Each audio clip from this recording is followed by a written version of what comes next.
चला पाहू सोमवार आणि मंगळवारी मी काय काय केले ते. आजचा थॉट: प्रत्येक दिवस हा एक नवीन संधी आहे व आपण त्या संधीचे सोने केले पाहिजे.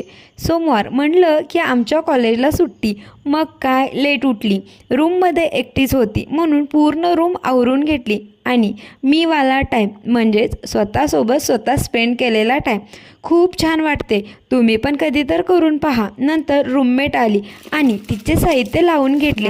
तिच्या मम्मीने खूप छान खिचडी बनवून दिली होती, ती फस्त केली आणि एकदाचे सोमवार संपले. पण पाऊस काय थांबायचं नाव घेत नव्हता. नंतर आम्ही दोघी चहा प्यायला गेलो. खूप मुसळधार पाऊस होता, तरी पण काही थांबलो नाही. तरी पण आम्ही जाणारच. कॉलेजच्या पुढे तर लाटाच येत होत्या. त्या पावसाचा आनंद घेत घेत आम्ही चहा प्यायला गेलो. काकांनी पण एकदम वाफाळलेला चहा तिला दिला. त्या चहाचा आस्वाद घेतला. नंतर स्टेशनरीमध्ये गेलो. धूप आणि अगरबत्त्या आणायच्या होत्या, त्या घेऊन परत रूमवरती आलो.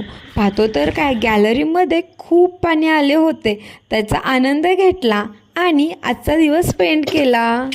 दिवस तर स्पेंड झाला, पण ब्लॉग करायच्या टायमिंगलाच नेमकी लाईट गेली.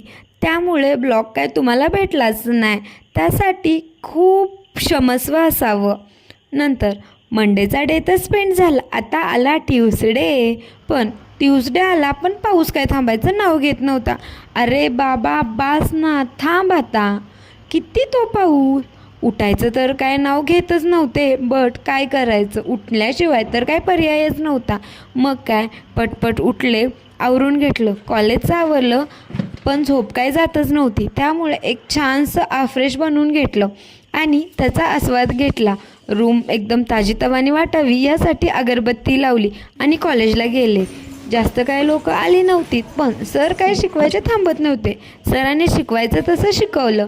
त्यानंतर परत रूमवरती आलो. मैत्रीण तर काय घरी गेलीच होती. परत रूमवरती आल्यावरती छानपैकी धूप लावलं आणि रूम अशी एकदम ताजी तवानी प्रफुल्लित केली. चला भेटू उद्या.